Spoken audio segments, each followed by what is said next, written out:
Bună dragi urmăritori! Bun venit pe canalul nostru! Te afli la adresa potrivită, unde poți accesa instantaneu cele mai recente știri. Halil Ibrahim a surprins lumea divertismentului cu declarații care au rupt ani de tăcere. Într-un interviu intim și deschis, a vorbit clar pentru prima dată despre fosta sa parteneră, Slatirkoglu. Fraza care a schimbat totul a fost rostită ferm, aproape cu resemnare. Nu a fost ușor să lucrăm împreună.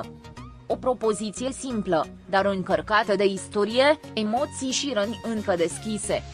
Ceea ce a fost cândva idolatrizat ca unul dintre cele mai magnetice cupluri de pe ecran părea acum un capitol închis. Impactul a fost imediat.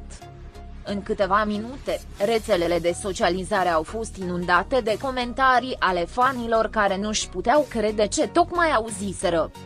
Unii l-au apărat vehement pe Slatirkoglu, alții au fost de partea lui Halil Ibrahim, iar mulți pur și simplu au deplâns că chimia lor profesională s-a încheiat într-o distanță ireconciliabilă.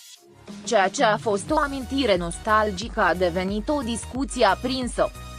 Fraza nu a fost ușoară, a devenit un trend global. Cei mai fideli urmăritori au început să analizeze fiecare gest, fiecare cuvânt, fiecare tăcere din interviu. Privirea lui Halil Ibrahim în timp ce vorbea, pauza dintre propoziții, tonul profund al vocii sale. Totul a fost disecat ca și cum ar fi fost o scenă scenarizată.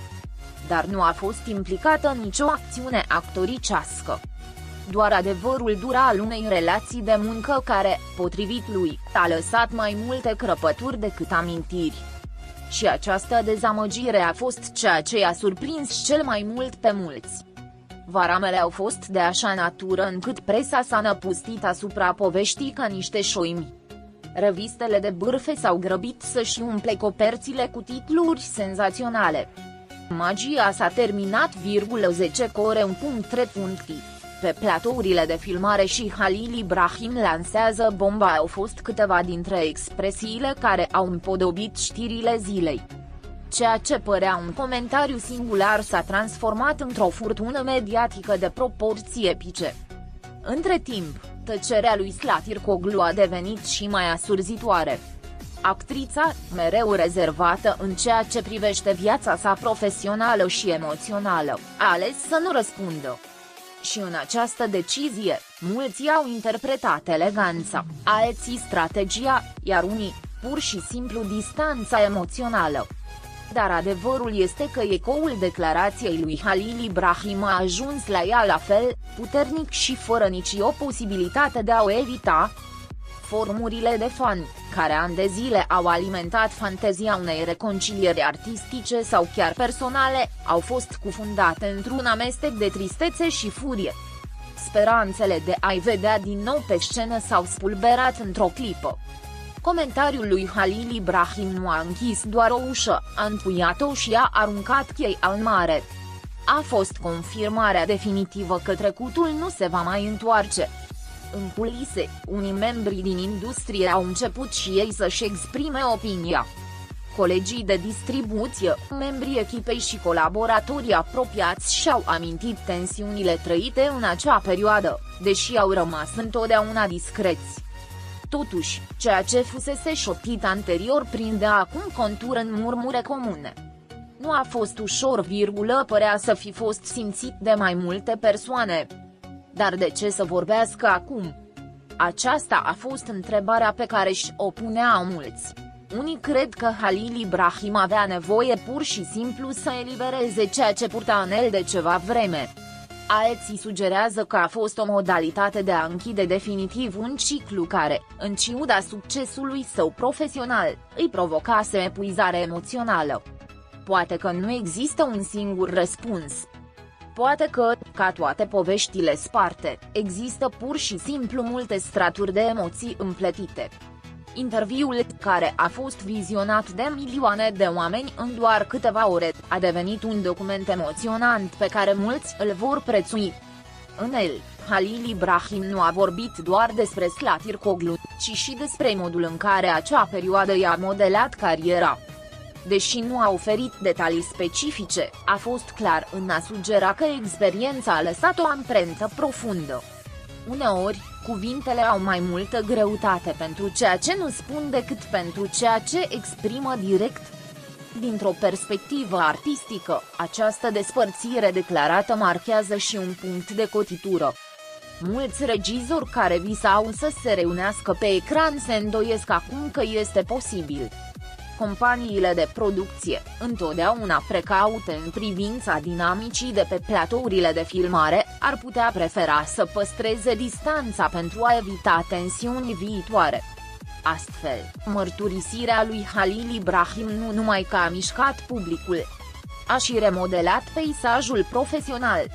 La nivel personal, declarația dezvăluie complexitatea lucrului cu cineva cu care ai o istorie emoțională nerezolvată. Halil Ibrahim nu a reacționat violent și nici nu a părut agresiv. Dar nici nu a fost neutru. Cuvintele sale au fost încărcate de o emoție reprimată care încă respiră în pauzele sale. Era un om care tăcuse prea mult timp și care, în sfârșit, a dat frâul liber unei părți din adevărul său. Contrastul dintre ceea ce a fost trăit pe ecran și ceea ce este acum dezvăluit în culise este dur pentru mulți fani. Acea iluzie de armonie, complicitate și tandrețe afișată de personajele sale este acum nuanțată de o poveste de dificultate, fricțiune și dezamăgire. Este o confirmare că nu tot ce strălucește e aur.